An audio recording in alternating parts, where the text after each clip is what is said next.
रहे हैं PTNI news channel. 64वें परिनिर्वाण दिवस पर बाबा साहब की प्रतिमा पर माल्यार्पण कर अर्पित की सच्ची श्रद्धांजलि और उनके पद चिन्हों पर चलने का लिया संकल्प। उत्तर प्रदेश के जनपद गाजियाबाद में बस अड्डे के पास नवयुग मार्केट के निकट अंबेडकर पार्क में डॉक्टर भीमराव अंबेडकर की प्रतिमा पर 64वें परिनिर्वाण दिवस के अवसर पर पुष्प अर्पित करते हुए नमन कर उनको सच्ची श्रद्धांजलि अर्पित की।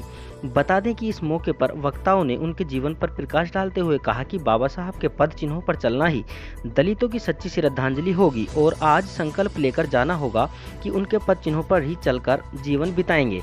इस अवसर पर एक बैठक का आयोजन भी किया गया, जिसकी अध्यक्षता चेतन आनंद बोध जी ने की तथा संचालन आनंद सिंह चंद्रेश ने किया।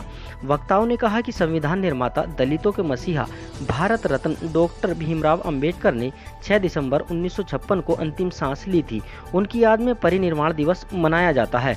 बोध ने कहा, हमको बाबा साहब का भक्त नहीं बनना चाहिए। उनको मोमबत्ती पुष्प अर्पित करने से सच्ची श्रद्धांजलि नहीं हो सकती, बल्कि बाबा साहब की 22 प्रतिज्ञाओं में से हम 4-5 प्रतिज्ञाओं का पालन कर उनके पद चिन्हों पर चलें तो दलित की सच्ची श्रद्धांजलि होगी। जयपाल सिंह गौतम ने कहा, उन्होंने छुआछूत जातिवाद को खत्म करने के लिए आंदोलन किया और दलित, गरीब, पिछड़े वर्ग के उत्थान के लिए पूरा जीवन न्योछावर कर दिया।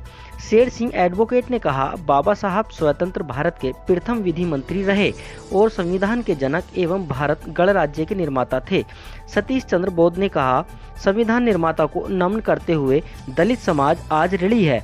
आज दलित समाज को यह संकल्प लेना होगा कि बाबा साहब के बताए मार्ग पर चलो, शिक्षित बनो, संगठित रहो और अपने अधिकारों का संघर्ष करो। इन 3 मूल मंत्रों को याद रखना होगा, तभी दलितों की सच्ची श्रद्धांजलि होगी। उन्होंने कहा कि आज दलितों को आरक्षण प्राप्त है तो बाबा साहब की देन है। श्रद्धांजलि बैठक के अवसर पर रतन सिंह एडवोकेट ने कहा, अपने घरों में देवी देवताओं के पूजा पाठ को खत्म करके बाबा साहब को अपना कर देवता मानते हुए उनके मार्ग पर चलना होगा। मेहनत करनी होगी और काम करने होंगे, तभी हम कामयाब होंगे। इस मौके पर चेतन आनंद बोध, शांति स्वरूप बोध, रमेश चंद्र एडवोकेट, रेणु, शेर सिंह, रतन सिंह एडवोकेट, आनंद सिंह चंद्रेश, शकुन बोध, जयपाल सिंह गौतम, संजय पदम सिंह गौतम, सतीश बोध, गंगा शरण, बबलू और सुनीता गौतम आदि लोग उपस्थित रहे। Report Rajiv Kumar, PTNI news bureau, जनपद गाजियाबाद, उत्तर प्रदेश।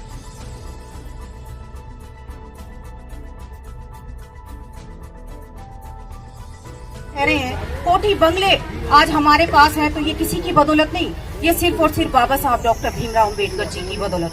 हमें बाबा साहब का भक्त नहीं बनना है, हमें बाबा साहब का अनुयायी बनना है। और अनुयायी का मतलब होता है अनुसरण करने वाला, यानी उनके बताए रास्ते पर हमको चलना है।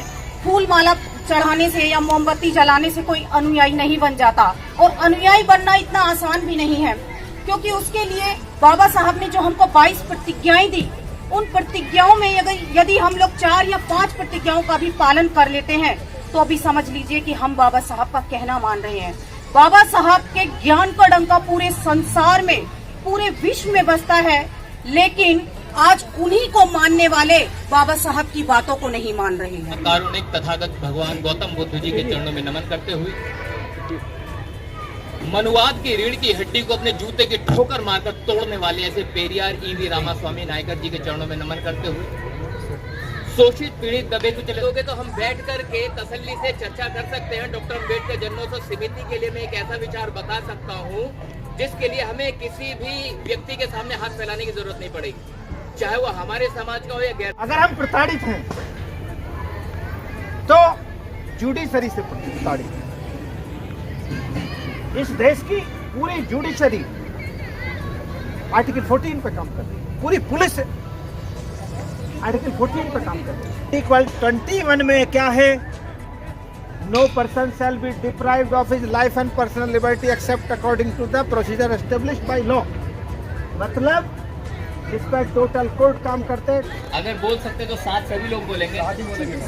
सबे सत्ता सुखी होंतो, सबे होंतो चखेमनो, सबे भद्राणि पश्यन्तु मा किंचित् दुर्गमागम, सभ्ये सत्ता सुखी होन्तु सभ्ये होन्तु जखेमिनो सभ्ये भद्राणि पश्यन्तु मा किञ्चित् दुःखमागमः सभ्ये सत्ता सुखी होन्तु सभ्ये होन्तु जखेमिनो सभ्ये भद्राणि पश्यन्तु मा किञ्चित् दुःखमागमः साधु साधु साधु।